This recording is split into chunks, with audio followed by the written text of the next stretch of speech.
target group is, of course, our galleries, museums, artists, and collectors.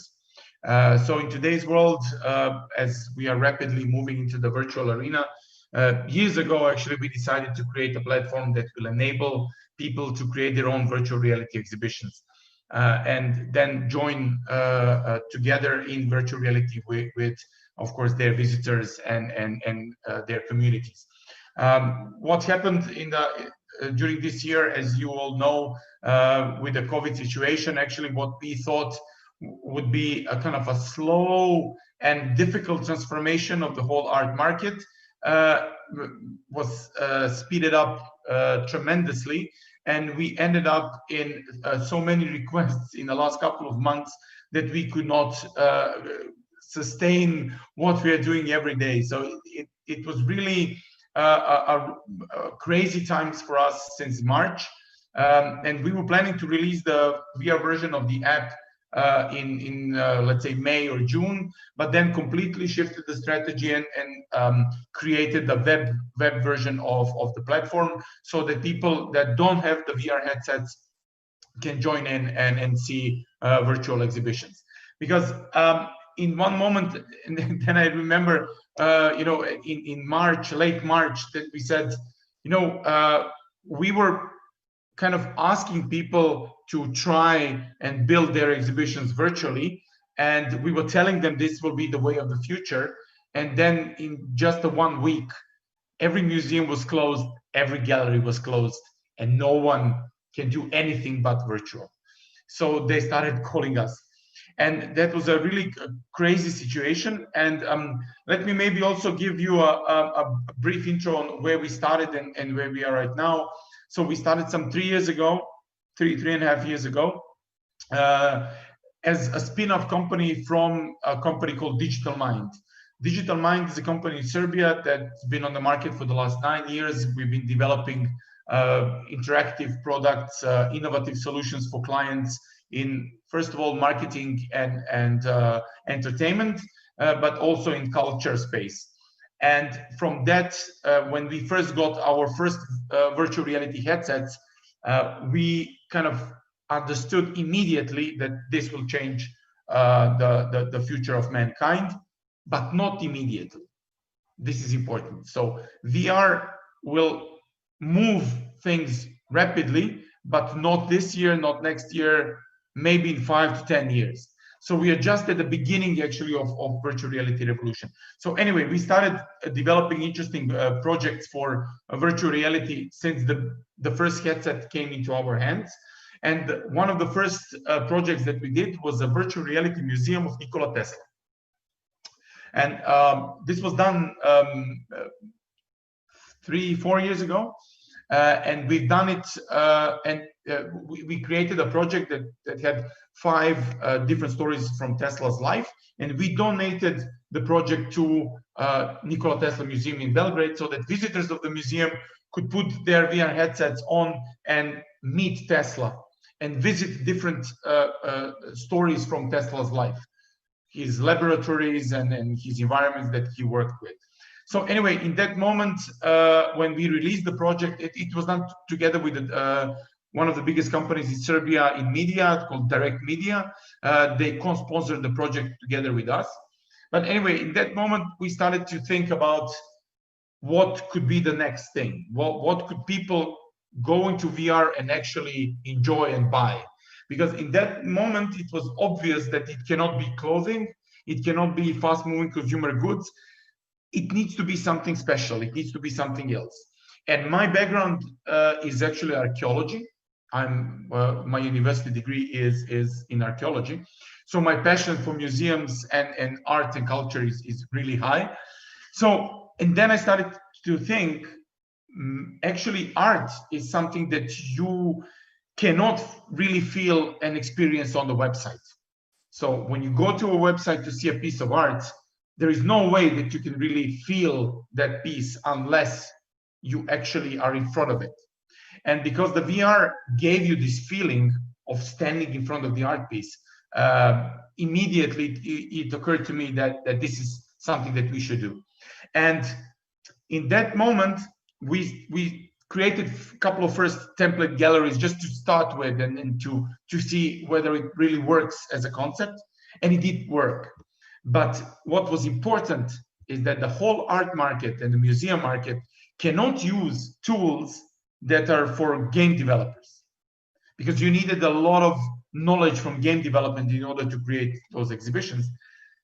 So we decided to build tools for them. And the whole idea of VRL Art is that it is a platform that galleries and museums use to create, and artists to create their own virtual reality exhibitions for everybody to see. So you don't need knowledge in game development, you don't need knowledge in programming, you just literally drag drop art pieces on the walls of a gallery and you create your exhibitions. And then you put the VR headset on and you go into the exhibitions. So without delays, I would like to share with you a short video clip that will show you how it all looks like. Can you see the clip?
Just one reminder, Vita, we can't hear the audio if it's important. Audio is, if you can't hear the audio, that is okay, because the audio is actually just music.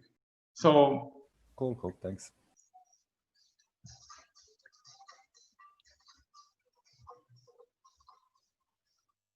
Okay. So I hope the image quality was good. Anyway, so this is the platform. You put the VR headset on, and then you're transported into a lot of different spaces, a lot of different galleries and museums. So the next thing that I would like to share with you is, because we are still screen sharing, is another also short clip, and that is the creation process. Oh, sorry. Okay, so I'll just leave the audio out, and I can explain you how it all goes. So each of our clients, they have their dashboard. They enter the art pieces. They create. I'll just skip it fast. They create art. They enter art. They create exhibitions. They select art pieces that are in the exhibition. And this is an interesting part. This is the editor where they're actually creating these exhibitions. So literally they drag drop art pieces on the walls, they change framing, they put lighting, they put glass on the painting. So they're really kind of quickly from scratch to a completed exhibition. They can work on it pretty quickly. So for them, this is a whole new world. This is something that they never had any idea that they will have in their lives, is that they can plan and create exhibitions in a matter of minutes, but they're still afraid of it. It's very difficult to work with traditional clients and traditional market in creating such a innovative product, and for them giving them abilities that they never had before. So I'll stop the screen share. And why I'm saying this, because since we launched the platform, not fully, but parts of the platform that you can create exhibitions, we started working with clients all around the world. And what happens is they don't know things. Their art market is the most traditional market in the sense of digital transformation. So digital transformation actually never happened in the art market, never. Online shop, meaning buying art online, is something that the art market is very afraid of because of transparency. Transparency of two important things. First is price, and second is provenance, which means the history of transactions that happened with the artwork. And this is a very important topic in the art market, is like who is buying from who. Sometimes both buyer and the seller don't know about each other. People that are on the primary market, which means galleries that are selling to their collectors, are keeping information about their collectors very, let's say, secretly, or they're trying not to in any way compromise the information about their collectors. The whole market is very, there are frauds, of course, and everybody's scared about frauds. But the problem is that knowing the price and knowing how much something is worth makes that magic disappear. And the magic in the art world is very important. And this is something that is, let's say, a cloud that is over our heads since we started the startup. We thought, build a platform, create fantastic tools, create exceptional experiences, and everybody will come. And that's easy. But actually, it's completely opposite. It's like you can have the best experience, but people will say, you know what, we will not use it because we don't want to use it. The thing that happened in the meantime is coronavirus. And now everybody needs to use something, some kind of a digital tools. But this was not a situation before the corona. So why I'm saying all of this, because this is kind of an introductory story to all the policies and all the problems that the art market is facing, and the kind of all the lobbying that is happening in the art market against those policies. Because there are policies concerned that are kind of directed towards anti-money laundering, because this is especially a huge topic in the art market. And of course, KYC, know your customer. So for example, know your customer in the art market is the biggest no-no that you can imagine. Because know your customer means that a buyer, actually, let's say a dealer, needs to provide information about both the seller and the buyer of the art piece. And that's something that they're keeping, as we say in Serbian, like a snake is keeping, žaba noge, zmija žaba noge. Anyway, it doesn't matter. They're keeping this information very closely to themselves. They don't want to share it. And it is making difficult job for everybody in the art market that wants to penetrate the market in any way to kind of breach this gap and turn down these walls that are all around us. And then there is a second thing, is that like a whole other beast that we are also tackling with virtual reality exhibitions are museums. And museum space and the art market space, they are completely two different beasts.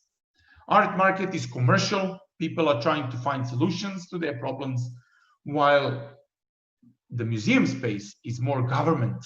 They're kind of monitored and directed space. They're paid by the government, museums, and they're sometimes run by the governments. And what is happening with museums is that they don't need actually to work. You know, they will get their, I mean, in for example, Europe, in the USA, it's a different situation. But in Europe, they're not commercial entities. They're not private companies. So they don't need to make a profit. And that makes museums, especially for us and for general public, much more difficult to follow new trends and apply new technologies because they don't need to. And we had a lot of situations with museums that they're like, you know what, we opened up after COVID, so we don't need virtual exhibitions. And we are about, but what happens if you close down again? Maybe you should prepare yourself for that. No, we are fine. We are okay. We don't need to think about it. So it's a completely different, of course, mindset that we are talking to. But what happened during COVID, as I said at the beginning, was that people said, like, you know what, do you have something for the internet? Do you have something for the web? Because they don't have VR headsets. So VR is not yet there, meaning like I presume that the audience knows about VR, but the real question is, how many of you really tried VR? How many of you experienced the really good quality VR content? And have you had these experiences? So this one, I don't know if you can see it. Yeah, this one here is a device called Oculus Quest. And this is also an interesting topic for all sorts of digital rights and protection of privacy and etc. But let's continue that later on. So the Oculus Quest headset is currently, we can say, a winning standard in the virtual reality market. So what happened is that Oculus was the company that started the whole, let's say, consumer VR market years ago, and then they got bought by Oculus, by Facebook. Sorry. So Facebook now owns Oculus, and Facebook said, we have a vision of 1 billion people in VR, and this is all great. But at the moment that they bought Oculus, they had no products ready for the market. So HTC came along and they made HTC Vive VR headset. This is the headset that we were using to deliver our product at the beginning. But then in the meantime, Facebook was building their first, Oculus was building first mobile headset. And this one is first mobile headset that actually Oculus released. So in the first round, HTC won. HTC won Oculus. Oculus had this Rift, Oculus Rift. HTC had Vive. But anyway, HTC won. But the problem with Vive, and I have it in the other part of the office, but I don't want to bring it now. The problem is that it has a cable. So it has a cable and it needs a computer to run. And it made it difficult for people to buy and to own VR headsets because you needed to invest like $3,500 in order to have, let's say, a VR station. And that made it very difficult for people to enter the VR market, both on the development side and on the consumer side. So it was more like a professional tool than it was really a consumer product. And then Facebook came with Oculus Quest, which is this headset, and they had no cables, no computers, nothing. Headset costs $400 US, which means that most of the people can buy it. So they started selling. That happened last year. So they started selling as much as they can produce, literally. Everything that they could build, everything was sold. And the important difference between VR headsets is that in the moment that HTC revealed their Vive headset, they had external tracking. And the most important thing about VR is that you can track the movement of the head in space. It's called 6 degrees of freedom, which means that it's not by just sitting down and rotating yourself, but you're actually moving through space. And if the movement through space is adequately done, then you have no sickness, no exhaustion, nothing. You're feeling perfectly fine. And then Oculus did this with a mobile unit. no external trackers, no computers, nothing. 4 cameras, which are here, are tracking your movement in space, and it costs only $400.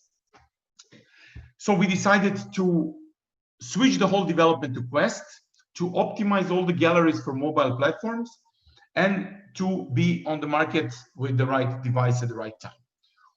What happened after that is that, as I said, COVID situation came along, and we had the situation where we had to do something on the internet. And I will show you in a couple of minutes, I will show you how our exhibitions can be seen on the website. But before I do that, I'll just finish up the story about Oculus Quest. Is what happened a few days ago, literally a few days ago, last week, or actually beginning of this week, is that Facebook announced Oculus Quest 2. And the Oculus Quest 2 has a high resolution, better tracking, everything, a stronger processor. It can be, you know, the picture quality inside of it is better. And it costs $300 US, which means that is cheaper than your LCD screen at your desk. And that really makes a big difference, because if everybody can buy a VR headset now, a lot of people will come into VR. But now there is a question that you guys might find very interesting. The question is, what happens with your privacy in the virtual space? Facebook requires now every user that activates Oculus Quest to have a Facebook account.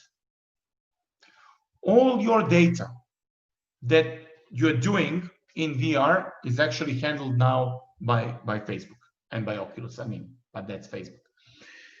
So there is a big concern in the VR community right now that this data might be misused, and that, you know, what we are doing in VR will also be very, let's say, kind of, we cannot control it, and they can misuse this information to provide us with a content that we don't want to have to see, for example, like recommendation engines and everything. I don't know if you saw a Social Dilemma movie, but if you haven't, go see it. It's a very kind of an interesting insight of what is really happening on the web right now. So anyway, back to the COVID situation. So we wanted to release the VR version, but then we said, okay, no, we cannot have the VR version right now because not enough people have VR headsets yet. So let's repack the platform so it can work on the web. So people from all around the world can visit virtual exhibitions through their web browsers. And I will now show you and share my screen, and I'll show you how these exhibitions look like. So if you go to vrallart.com, you can do it yourself. You just need to create an account and register yourself, but we will not misuse your data. And there are now a lot of virtual exhibitions that we created, and I can maybe guide you through some of them just to show you how these experiences look like. So when you click on a specific exhibition, it downloads the exhibition and then it launches it, and you can. Do you hear a sound or not? No, no sound. Very far away. No, we can't. Okay. No problem. We don't need the sound. There is an audio tour that is run when you start a specific gallery, but we don't need that. So you can zoom into the full screen, so you can see how an exhibition space looks like. This is a gallery from Belgrade. It's called Eukster Gallery. It's run by a Swiss guy. What we do with this gallery is what we've done with this gallery is what we made a digital clone of this gallery, a virtual clone. So we cloned the gallery in virtual space, so it looks exactly the same as it does in real space. And we created a virtual exhibition that actually happened in real life that you can now see. If you click on a specific piece, you get information about that piece. and you can move through the exhibition like a computer game. You can see the art pieces here. And the same exhibition actually exists also in virtual reality, and you can visit it in VR too. And what is interesting for you, and I mean for this audience, we've done a research together with a laboratory for experimental psychology in the University of Belgrade on this exhibition. So there was a real exhibition, this exhibition running in real life space, and we had a digital clone, virtual clone in VR All Art. And then they did their magic, their research, and the results are not yet fully publicly available, but I can tell you preliminary results is that there is no statistically significant difference, detectable statistically significant difference between impression of art in real life and in virtual reality. So they had two focus groups, they did cross examination, that there's a lot of psychological methodology behind it. But what we detected is that the impression that people get from the art piece itself is the same in reality and in virtual reality. And it's not the same if you're looking at the computer screen. They're doing these also cross media research. So if you're looking at a piece on the screen, there is a difference of how you perceive it. But if you're looking at it in virtual reality, for you, it's almost like reality. It's the same. And this makes a lot of difference. It makes a lot of difference. It raises a lot of questions. It's like, what is real? Like, whether are we going to treat the virtual object as a real object, or is it just a some form of representation of a real life object? And this is the topic that we will discuss soon. So anyway, this is extra exhibition, but let me show you a couple of more exhibitions. We've done exhibitions with National Museum in Belgrade. I can show you some of these. For example, yeah, let me show you this one. This is a cloned space from a National Museum of Serbia.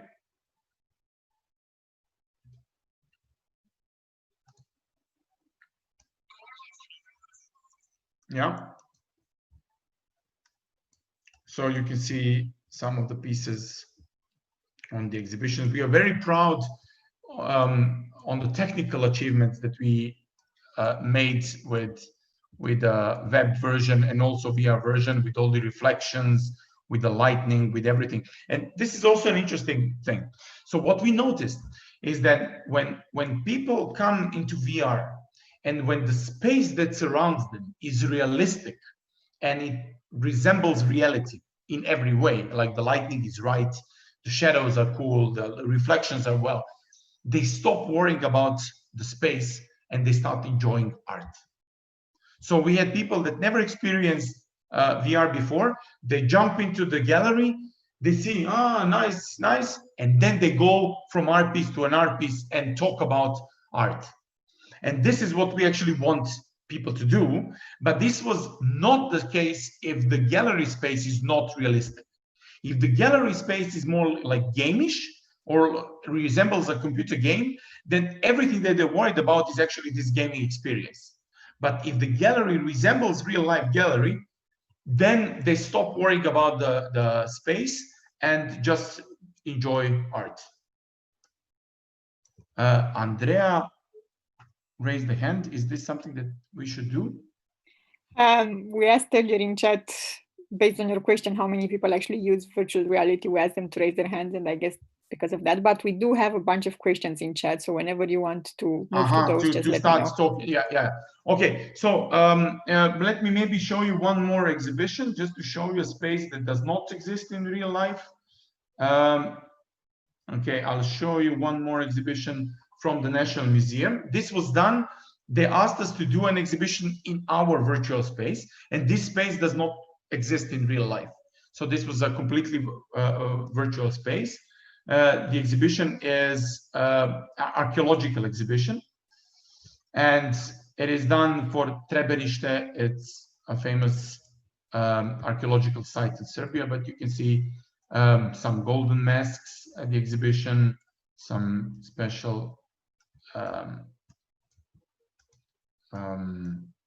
it's called a vase or a yeah, artifact, archaeological artifacts, helmets, horns.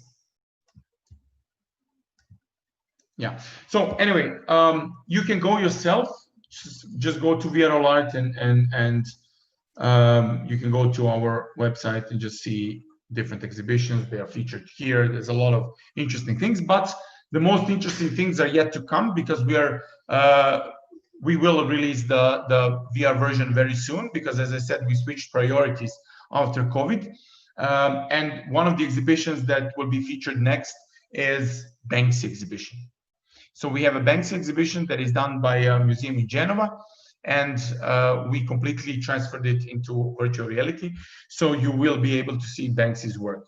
And on the topic of Banksy, it is interesting to mention that the law the policymakers in Britain said that there is no copyright on now. There is no more copyright on anonymous artists. So if you're an anonymous artist, you cannot claim copyrights.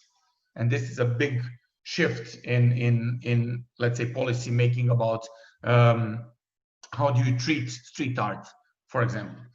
So now I would like to touch briefly on the problems. And I mean, all this introduction was long maybe, but made so that you can understand that we have now a virtual reality that exists and will exist for the art and culture space, hopefully created by us, but there are other players on the market, and there is a lot of developments now after COVID that people are bringing exhibitions and cultural objects into virtual reality.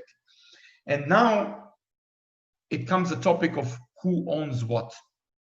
Okay, so the problem is that in, let's say, 20 years ago, no one understood that there will be some digital rights that you can claim, and there will be some virtual objects that you can own, or you can see, or you can change, or you can touch virtually. So no one could have imagined a development in this direction. Thus, they had no idea that there will be some rights associated with these types of representations or these types of objects. So in a standard law, copyright is held by the author of the piece, unless explicitly transferred to a new owner. So in the art market, when you buy a specific art piece and you own it, it does not mean that you own all the rights that are associated to a specific piece. Usually, when a buyer bought an art piece like 50 years ago, they had the original and they thought this was everything that they needed. But actually, even with the original, there are rights that are sometimes granted or sometimes are not granted. For example, public exhibiting of a specific piece. So artists can tell in the transfer of rights that the public exhibition of a specific piece is not allowed. It does not mean that artist doesn't keep the moral rights as the author of the piece, but that means that he is also forbidding the actual public placement of the piece. Because if you publicly place the piece on the exhibition, you can theoretically earn money from exhibiting that piece.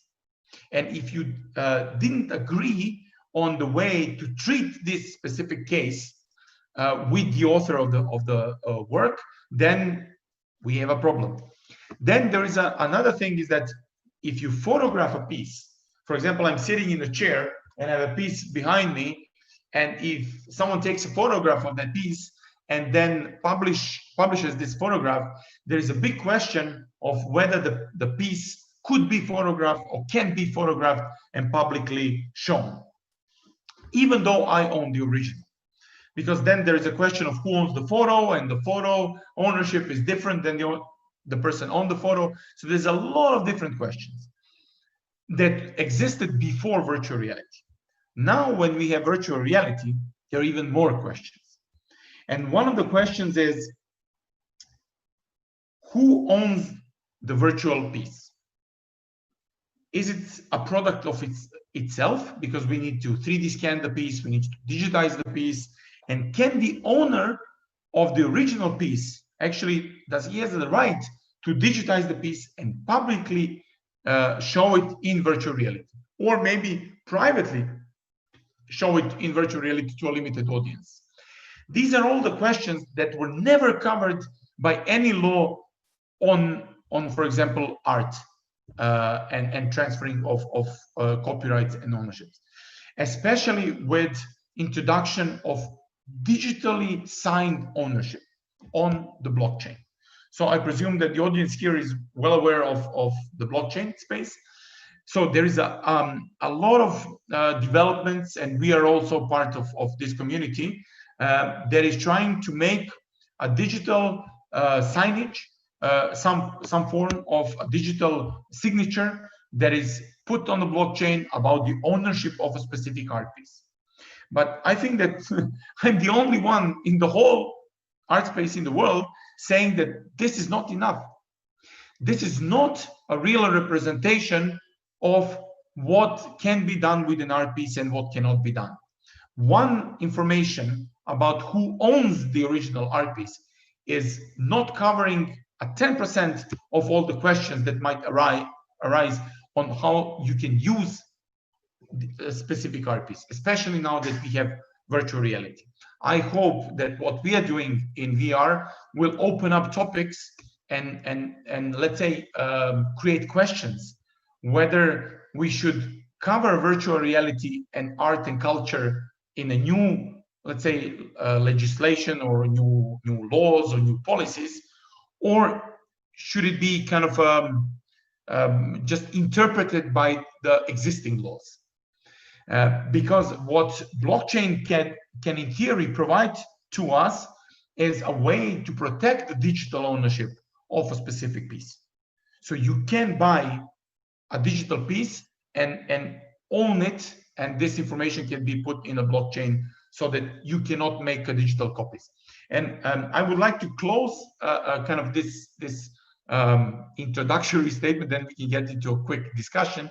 But with saying that whoever copies a virtual piece is actually a criminal. So a regular law should apply.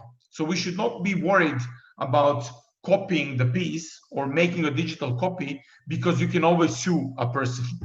And we should be more worried about like what we can give as tools to the community, to collectors, to wider public, to museums and galleries, so they can utilize the creativity of the artists to create new types of content that are sometimes only visible in virtual reality.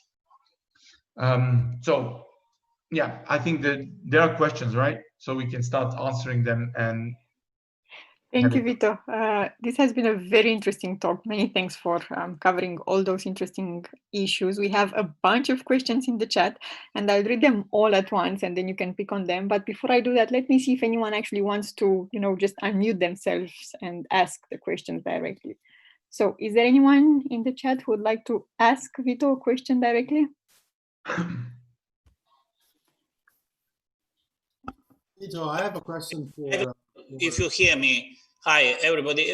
This was great, Vitomir. And what I was interested in was who actually creates this art pieces pool from which the pieces are then put on the wall. How is that done? What's the process? And how about 3D like sculptures, and how that fits in whole this platform? And as I can just offer my vision about virtual reality. A couple of years ago, Netflix made this movie where you could choose the direction in which the plot will develop.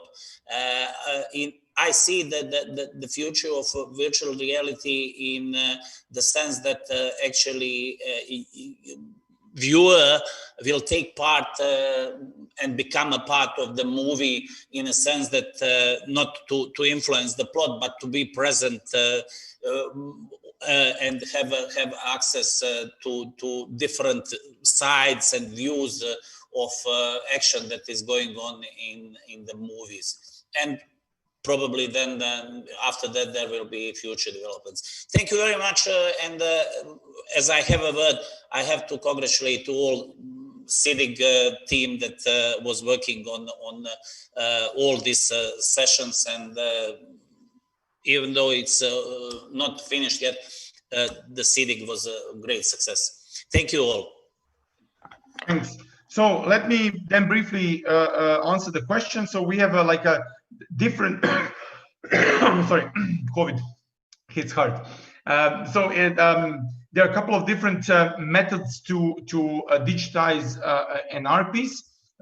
We even developed our own proprietary special, we call it surface scanner. In the video, you could have seen the Picasso painting and the Mondrian painting from the National Museum that we've done with this surface scanner. So we can capture the details from the texture of the surface, shininess of different elements, brush strokes, and these little details with this special scanner. And so there is one way to do it with the scanner, of course, but this is not yet an easy thing to do. Now, of course, there is a standard digital photography that galleries are using. So what they do is just take a digital photos of their paintings, and then they upload it to our system, and then they drag drop it on the walls. Considering the 3D scanning of sculptures and installations, it's a difficult process. There are 3D scanners. We have 3D scanners here at the office, and we are doing 3D scanning, but it needs optimization. It needs a lot of work. And then you get also sculptures in virtual reality. We've done this with the Trebenište exhibition for the National Museum that you saw. These are actually 3D scanned pieces. And we also done that for the Vinci exhibition.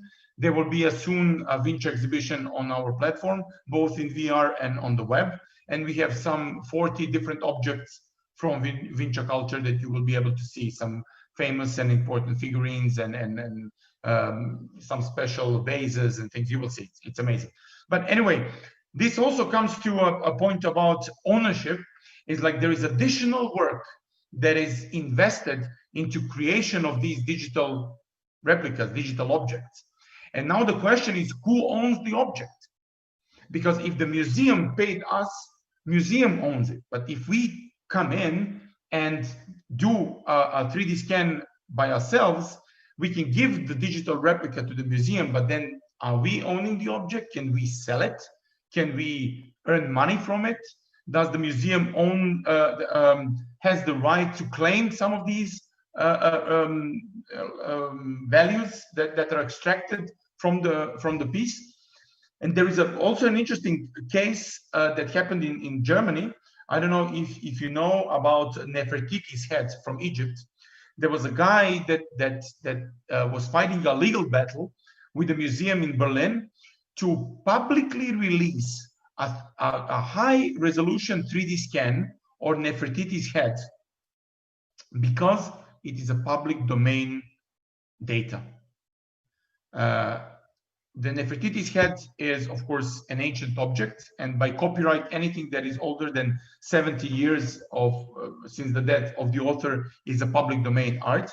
And that is something that you should all be aware of, that in theory, you could come into the museum and say, this is a public museum, this is a public institution, I want to scan this piece. And they must allow you to do that because it's not theirs.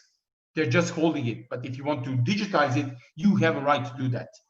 And then the question is, who owns the digital version of the piece?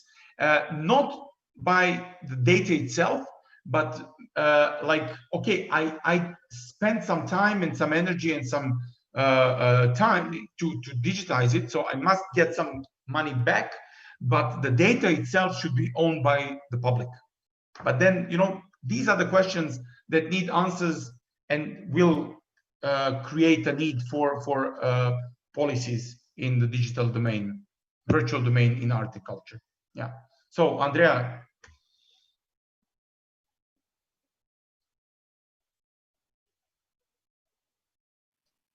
Okay. I couldn't find the pointer of the mouse, so I was wondering. I was wondering how can I fare with VR.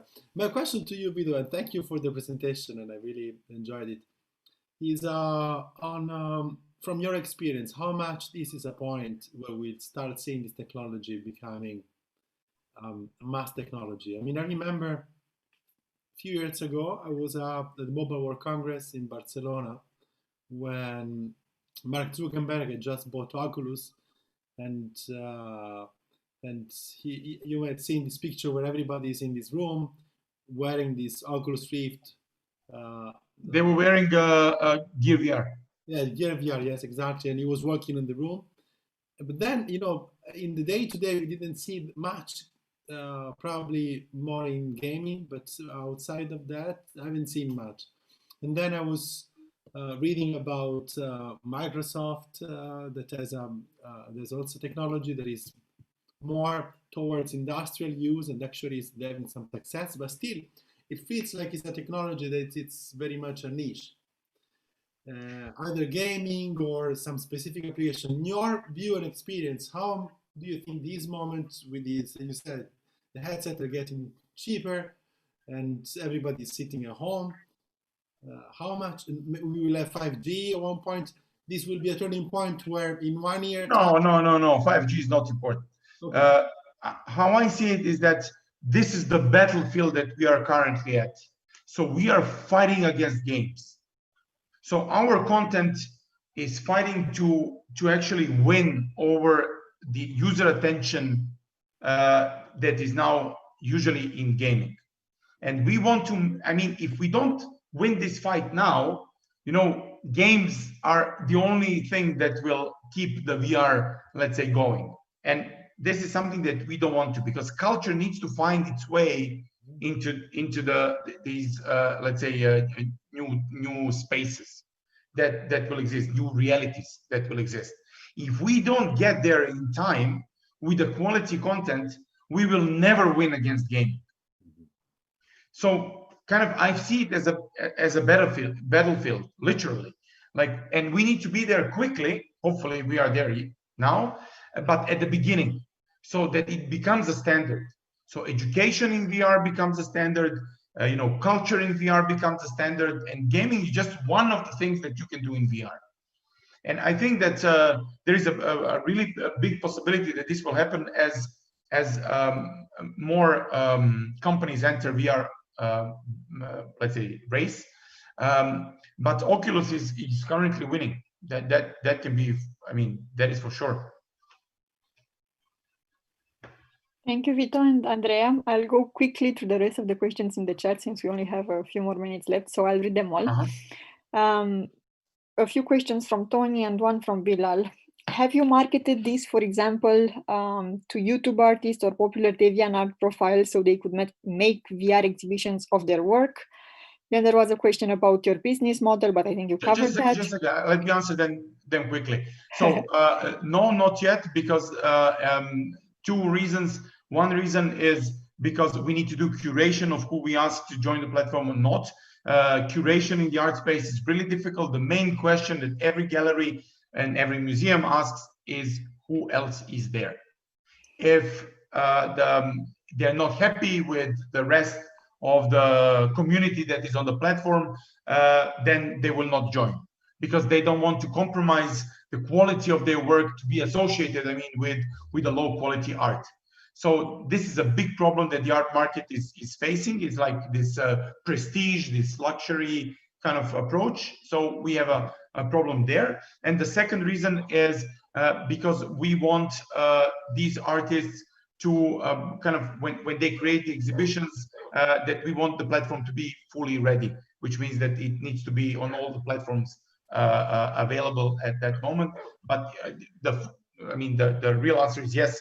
We have a list of important artists that we want to invite to join the platform for free. So it will happen very soon, hopefully. Next question. Will you have avatars at any point or multiplayer so you could enjoy the exhibitions with other people and also discuss with them in voice chat? The answer is yes. That's the first next thing that will, I mean, it's already in development and testing. So the first thing after we release the full public version, which will happen in October, will be the release of the avatar meetings in VR. So what we understood from experiences in Zoom during COVID is that people need events. So as this is an online event, opening up an exhibition is an important point in time, an event in time that can be kind of redone in a new environment, which is virtual reality. So answer is yes. We will build, we are building it. We will release the avatar version as soon as possible, hopefully by the end of the year. Good luck.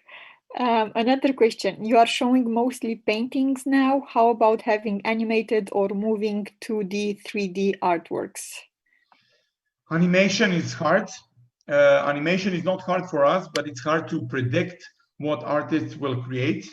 So in theory, yes.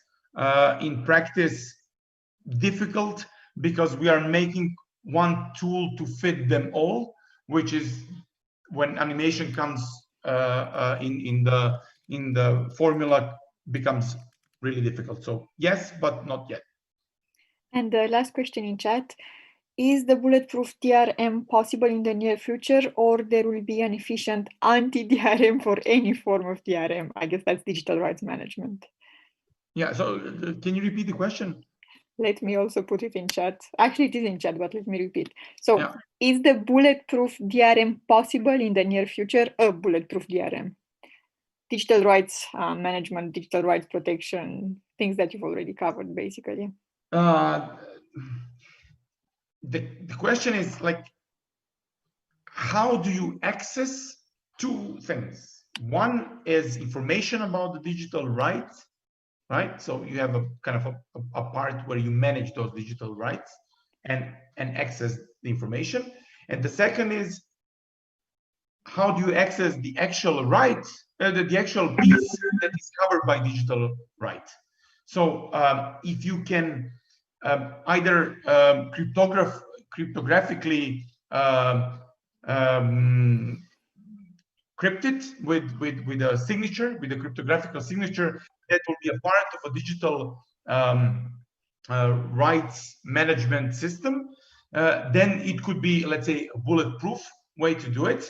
But then it also becomes a question of, you know, you own it, but you want to show it publicly. So your ownership needs to be protected, and the copying of this can be protected. So always you will be able to do a screenshot of something. But the question is, how many quality details can you really extract from a virtual representation of an object at this moment? And I can tell you that it's difficult. I mean, it can be hacked, of course, but it makes no sense at this moment. Thank you. Yes, there will be bulletproof solutions, like really good solutions that will rely with the digital rights management partially on the blockchain and partially on cryptography to protect the original. Thanks. And one more point in chat. Daniel is saying, I guess we can say that VR's commercialization is kind of similar to what PCs had back in the day. PCs were generally used by professionals, academics, and with its commercialization, the rest emerged. Don't you think VR commercialization will naturally fall into this path, since you mentioned that we need to fight gaming in VR? Well, the Facebook strategy is gaming, and the Facebook strategy is social. So what they want is, they want you to spend time in virtual reality on their social platforms in order to sell their products, and their product basically is your time. So and you. So we will definitely see all sorts of different VR use cases. And what I can tell you about the quality of the devices is that this device has a resolution of 1,600 pixels by 1,200 pixels. And that is a nice resolution. The new Quest has a 50% bigger resolution. And in 4K resolution per eye, which is, let's say, 2000 by 2000 pixels, it becomes almost, the pixels become indetectable. You don't feel that there is a problem of resolution. So that's why we said, like, we're going to develop now for the VR when the VR is not yet there, because once it's there, we have already a developed product. And that's why we started even before, the resolution was not perfect. Because in the art space, people are saying a lot about the resolution, and in different areas, of course, other businesses, it's very important, is the resolution cool? Is the picture quality fantastic? Are the avatars, realistic? And, we are developing our solutions before the resolution is perfect, before avatars are realistic or perfect, because in the moment they become perfect and the resolution becomes high enough, we will have the product ready. And this is why I'm saying this, is that we experienced our 4K per eye resolution on HP Reverb headset and Pico Neo 2 headsets, but it doesn't matter. These are two different manufacturers, and it really becomes an obsolete topic after these headsets. And we are right now, we are on the time frame, on the line that will be this switch. So we are in the moment in time where the resolution is a topic, and next year resolution will not be a topic anymore. So considering the question was actually when things will kind of be mainstream, I presume, or how it will reflect the development of the PC. Well, this is an important factor for VR. Resolution quality and the content that is kind of presented on these headsets, it needs to be on high quality, and then we can talk about wide adoption. Many thanks. Let me ask one last time if there's any other point from chat. So would anyone like to add one final question, or do we wrap up?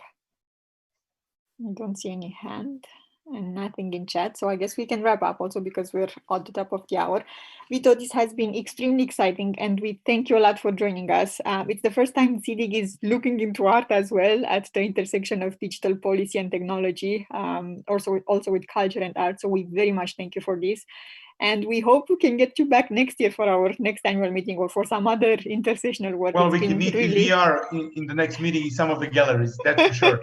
So I can invite you all to come into virtual reality galleries and have a talk in real life space. That would be really cool. Many thanks. And for everyone, this is going to be posted as a recording. So if you want to watch some parts again, please do. And you have the website in chat if you want to check more exhibitions. Many thanks, everyone. Yeah. And that's a wrap for day 4. I don't even know. Day 4 at SEEDIG. Tomorrow we finalize the meeting. We have an AI session in the morning, quick talk on digital health, and then we meet in the evening for some music and fun. Vito, please join us if you have time. And again, many thanks, everyone, and have a good evening. Thank you very much. And to everybody. Bye-bye. Bye all. Thank you, Vito. Thank you. Thank you.